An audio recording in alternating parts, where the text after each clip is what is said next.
Hai semua, hari ini kita akan belajar unit 8 iaitu haba.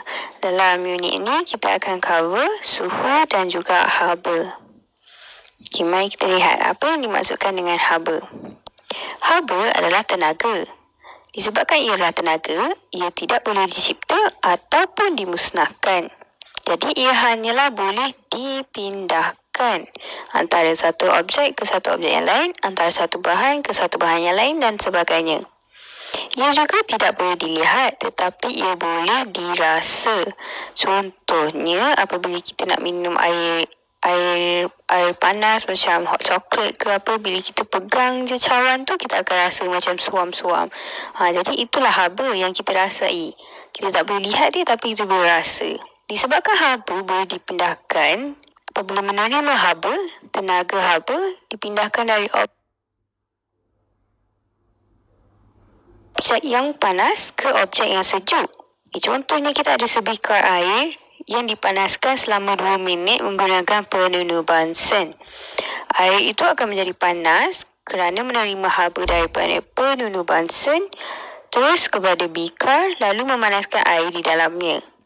Disebabkan ini, suhu air akan meningkat. Tetapi apabila kehilangan haba pula, kita boleh tengok melalui satu mangkuk bubur panas ni. Semangkuk bubur panas ni akan menjadi sejuk apabila ia dibiarkan seketika. Bubur ni kehilangan haba kepada persekitaran. Ia akan kehilangan haba. Disebabkan itu, suhu bubur ni akan menurun. Barulah kita boleh makan. Sekarang mari kita lihat tentang suhu pula. Suhu adalah penunjuk kepada darjah kepanasan. Suhu menunjukkan panas atau sejuknya sesuatu bahan. Jadi kita boleh buat kesimpulan dekat sini, iaitu semakin tinggi suhu sesuatu bahan, semakin panas bahan itu. Ataupun kita boleh buat yang sebaliknya, semakin rendah suhu sesuatu bahan, semakin sejuk bahan tu. Okey, dapat tak? Maksudnya suhu tinggi, panas. Suhu rendah, sejuk. Okey, just ingat tu Okey, macam mana pula kita nak mengira suhu? Okey, suhu sesuatu bahan boleh diukur dengan menggunakan termometer. Termometer ni pula ada macam-macam jenis. Ada termometer klinik. Termometer klinik kita pakai untuk mengira suhu badan. Contoh kalau kita demam, kita akan pakai termometer klinik.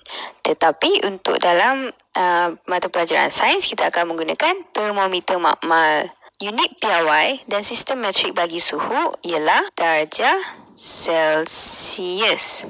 Iaitu ni simbol dia. Degree C. Sekarang kita akan belajar macam mana teknik yang betul untuk menyekat suhu. Mula kita hendaklah memegang termometer pada batangnya. Tengok sini. Kita tak boleh pegang terlampau ke bawah kerana kalau kita pegang terlampau ke bawah nanti kemungkinan termometer itu akan menjadi sengit ataupun tidak tegak. Kita tak boleh pegang berbuli termometer iaitu yang hujung ni. Sebabkan haba badan kita akan mempengaruhi bacaan termometer. Sebabnya berbuli termometer inilah yang akan menyerap haba daripada sekelilingnya. Lepas tu kalau kita nak menyukat suhu di dalam satu bikar, kita hendaklah rendamkan berbuli ini ke dalam air sebab kita nak mengira suhu air ni kan. Tetapi jangan sentuhkan berbuli ke dasar ataupun dinding bikar. Tak boleh kena. Kita kena biarkan dia terapung dan juga tegak. Ingat terapung dan juga tegak. Terapung ni maksudnya jangan kena dinding bikar, jangan kena lantai bikar. Sekarang kita belajar pula macam mana nak mengira bacaannya. Untuk mengambil bacaan, kedudukan mata hendaklah selari dengan meniskus merkuri di dalam termometer. Okey, ni meniskus dia. Mata kita naklah straight je pandang dekat meniskus tu. Kita tak boleh pandang daripada atas macam ni. Tak boleh pandang daripada bawah. Ni pun salah. Disebabkan kalau kita pandang daripada atas ataupun daripada bawah, Ia akan menyebabkan bacaan kita lari ataupun tidak tepat. Perubahan suhu pula berlaku apabila bahan menerima atau kehilangan haba. Contohnya, suhu bahan akan meningkat apabila menerima haba dan suhu bahan akan menurun apabila kehilangan haba. Sekarang mari kita belajar tentang pengembangan dan pengecutan bahan. Setiap bahan adalah terdiri daripada partikel-partikel kecil yang disebut sebagai zarah. Bahan ini, setiap bahan termasuklah pepejal, cecair atau gas mempunyai zarahnya tersendiri. Jadi apabila bahan dipanaskan, contoh ini satu bahan A lah. Apabila ia dipanaskan, bahan itu akan menerima haba. Ia akan menerima haba daripada sekelilingnya. Haba, dia menyerap haba. Haba ni akan menyebabkan zarah ini akan bergerak dengan pantas. Ia akan bergerak di sekelilingnya, bergerak dengan pantas. Apabila ia bergerak dengan pantas, zarah ini akan mula bergerak menjauhi satu sama lain. Ini menyebabkan isi padu bahan bertambah. Tengok, bila ia mula bergerak, ia akan bergerak pergi tempat lain daripada tempat dia sendiri kan. Dia bergerak menyebabkan isi padu bahan bertambah dan juga bahan itu akan mengembang. Ya, kita boleh compare daripada asalnya ia padat. Tetapi apabila ia dipanaskan, ia akan mengembang. Jadi kesimpulannya, apabila ia dipanaskan, zarah-zarah menjauhi satu sama lain disebabkan oleh kehadiran haba tersebut. Tetapi apabila bahan disejukkan, zarah-zarah di dalam ni akan kehilangan haba. Dia akan kehilangan haba. Haba ni akan dilepaskan ke sekeliling. Lalu, zarah tersebut akan bergerak dengan perlahan dan dia mula mendekati satu sama lain. Apabila ia mendekati satu sama lain, ia akan menjadi kebentuk asal ataupun ia akan menyebabkan isi padu bahan berkurang lalu menyebabkan bahan mengecut. Okey, jelas tak? Okey, ni saya bagi satu contoh iaitu gelang besi dan berbola besi. Berbola besi dapat melalui gelang besi dengan mudah pada asalnya. Tetapi apabila bola besi ini dipanaskan dengan api daripada penuh Bunsen, selepas dipanaskan selama beberapa minit, bola besi tersebut tidak dapat melalui gelang besi ni. Dia tak dapat melalui sebab kita nampak ia mengembang apabila ia dipanaskan. Jadi selepas disejukkan semula, bola besi dapat melalui gelang besi tersebut.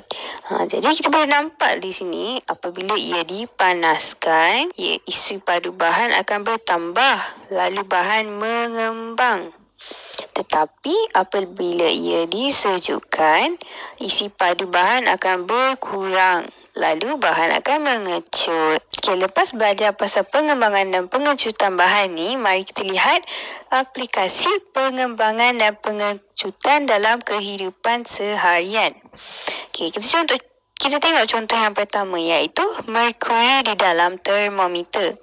Merkuri di dalam termometer akan mengembang apabila panas dan mengecut apabila ia sejuk. Inilah yang membolehkan suhu disukat menggunakan termometer. Kerana apabila merkuri ini mengembang, ia akan disalurkan, dia akan mengembang. Lalu menunjukkan suhu-suhu yang kita nak sukat lah. Tetapi kalau ia mengecut, ia akan turun. Jadi kita boleh tahu yang suhu tu adalah sejuk ataupun suhu adalah rendah. Contoh lain ialah kabel elektrik dan kabel telefon.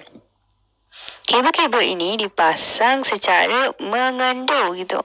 Tali dia mengendur. Ini disebabkan supaya dia tidak putus apabila ia mengecut pada cuaca sejuk. Sebabnya apabila cuaca sejuk, tali kendur ni menunjukkan ia mengembang di waktu yang panas. Tetapi apabila ia sejuk, ia akan mengecut. Jadi ia akan menjadi pendek. Kan, mengecut kan maksudnya ia menjadi pendek. Jadi kita tak nak diputus apabila dia mengecut, sebab itulah kita buat dia dengan mengendur. Okey, contoh yang lain ialah landasan kereta api. Kita tengok pada landasan kereta api, ia dipasang dengan sedikit ruang antara setiap rel. Inilah ruang ni. Yang hitam ni. Ada ruang sikit je antara setiap rel. Ini adalah untuk pengembangan besi rel ini pada waktu panas, pada cuaca panas. Ruang-ruang ini mencegahkan landasan kereta api daripada membengkok. Kan kita nak naik kereta api, jalan mesti dah lurus kan. Kalau bengkok macam mana tayar ataupun roda kereta api tu nak lalu atas rel ni. Jadi disebabkan itu, jarak-jarak antara rel ni telah dicipta untuk membolehkan besi ini mengembang. Yang seterusnya, contohnya adalah konkrit pada laluan pejalan kaki. Kalau perasanlah kan, dekat konkrit laluan pejalan kaki ni, konkrit ni disediakan dengan jarak-jarak tersendiri kan. Sebabnya ruang-ruang antara konkrit ini membenarkan pengembangan berlaku pada cuaca panas. Ia dapat mencegah kepingan konkrit daripada meretak. Okey, contoh lain ialah penutup botol. Tadi penutup botol kaca lah contohnya kan. Contoh penutup botol mayonis ke apa ke. Okey. Penutup botol jam ke. Penutup botol yang ketat dapat dibuka dengan merendamkannya ke dalam air panas. Penutup botol itu akan mengembang, lalu lebih mudahlah untuk dibuka. Kan? Sekarang mari kita review balik. Apakah yang dimasukkan dengan haba? Haba, kita boleh menerimanya. Apabila kita menerima haba, ia akan menyebabkan bahan menjadi panas, lalu menyebabkan suhu menaik. Tetapi apabila kehilangan haba, ia akan menyebabkan bahan menjadi sejuk, lalu suhu akan menurun. Kesan haba terhadap bahan, kita baru je cakap tadi. Bahan akan mengembang apabila dipanaskan. Contoh-contohnya adalah rel kereta api, konkrit pejalan kaki dan juga penutup botol. Kesan haba terhadap bahan yang lagi satu adalah bahan akan mengecut apabila disejukkan. Contohnya adalah kabel elektrik yang kendor tadi, yang kita cakapkan tadi.